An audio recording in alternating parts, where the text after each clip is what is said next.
Ce soir, nous sommes sur la plage pour l'étape niçoise de Digital Impulse 2023. Pour cette 10e édition du concours sur le thème des territoires connectés, nous avons auditionné 7 startups sur des thématiques assez variées allant du sport à la santé connectée en passant par le bâtiment intelligent. Pour cette cérémonie de remise de prix, nous avons eu l'honneur d'être accompagnés par Monsieur Hervé Caël, conseiller municipal de la ville de Nice, chargé du numérique et conseiller métropolitain, ainsi que de Jean Delalandre, délégué général du comité Richelieu. Les délibérations ont été intenses, mais nous avons fini par sélectionner 2 lauréats. Le second prix de cette étape de Digital Impulse est attribué à Fairvision. Félicitations.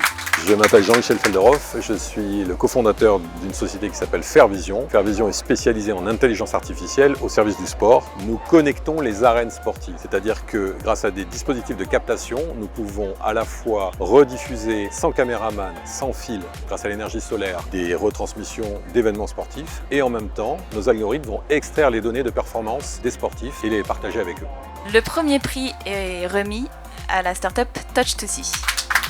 Chez Touch2See, on rend le suivi d'événements sportifs accessible au public en situation de handicap visuel. Nous, on développe une tablette tactile qui vient retransmettre en temps réel la position du ballon grâce à un curseur magnétique. En parallèle, il y a de la vibration pour traduire l'intensité de jeu et on a une audio-description qui est narrative et automatique. Toute la solution, elle fonctionne grâce à de la donnée sportive. C'est les coordonnées X, Y et Z des joueurs et du ballon qu'on obtient en temps réel et qui font fonctionner la solution. Donc ça travaille de manière automatisée. Et pour nous, la 5G, c'est essentiel parce que dans un stade, il y a beaucoup de personnes et donc la 4G ou la 3G est souvent saturée. Et la 5G, pour nous, c'est un réseau qui est performant, qui est stable tout au long du match. Candidater à Digital Impulse, c'était juste une évidence pour les territoires connectés. Un terrain, une arène sportive est un endroit où il se passe des choses extraordinaires. Ce qu'on attend avant tout, c'est de développer notre partenariat, nous ouvrir à l'international. Et en Chine, Huawei est un des acteurs les plus importants.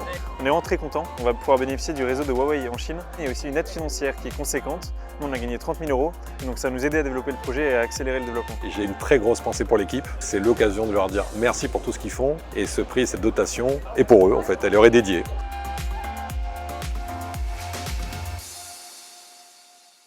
On a même un membre de l'équipe qui est tombé quand il a appris la nouvelle. Il est tombé, il était chez lui, il est tombé.